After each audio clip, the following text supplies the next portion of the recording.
काले कौवे से जुड़ी कई कहानियां आपने सुनी होंगी। काले कौवे से जुड़े कई किस्से आपने सुने होंगे, लेकिन आज इस खास रिपोर्ट में हम आपको बताने वाले हैं कि आखिर सफेद कौवा काला कैसे हुआ। जी हाँ, दावा किया जाता है सालों पहले तक काले कौवे होते ही नहीं थे, बल्कि सफेद कौवे आकाश में घूमते हुए, उड़ते हुए नजर आते थे। दावा किया गया है कि सालों पहले तक काले कौवे की जगह आसमान में सफेद कौवे नजर आते थे, लेकिन एक ऋषि के श्राप ने कौवे के सफेद रंग को काला बना दिया। चलिए इस श्राप की कहानी आपको सुनाते हैं। दावा किया गया है कि एक बार एक ऋषि ने कौवे को अमृत खोजने के लिए भेजा, लेकिन उन्होंने कौवे से ये भी कहा था, कौवे को इत्तला किया था कि सिर्फ अमृत की जानकारी लेनी है, अमृत को पीना नहीं है।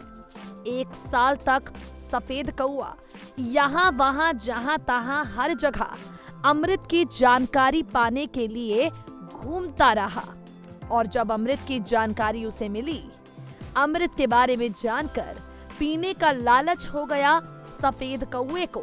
वो खुद को रोक नहीं पाया और अमृत पी गया। वापस आकर उसने ऋषि को सारी जानकारी दी।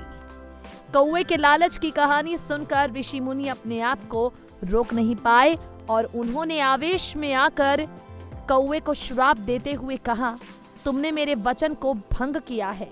अपनी अपवित्र चोंच से तुमने पवित्र अमृत को खराब किया है, भ्रष्ट किया है। इसीलिए आज के बाद तुम्हें घृणास्पद पक्षी माना जाएगा।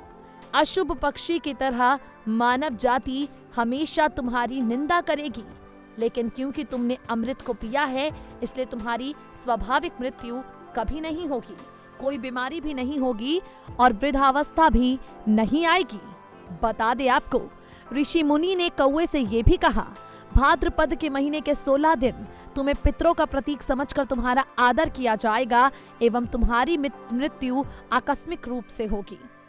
इतना बोलकर ऋषि मुनि ने अपने कमंडल के काले पानी में कौवे को डुबो दिया और उसके बाद से ही सफेद रंग का ये कौवा काला हो गया और आसमान में उड़ गया। नेक्स्ट 9 न्यूज से मेघा की रिपोर्ट।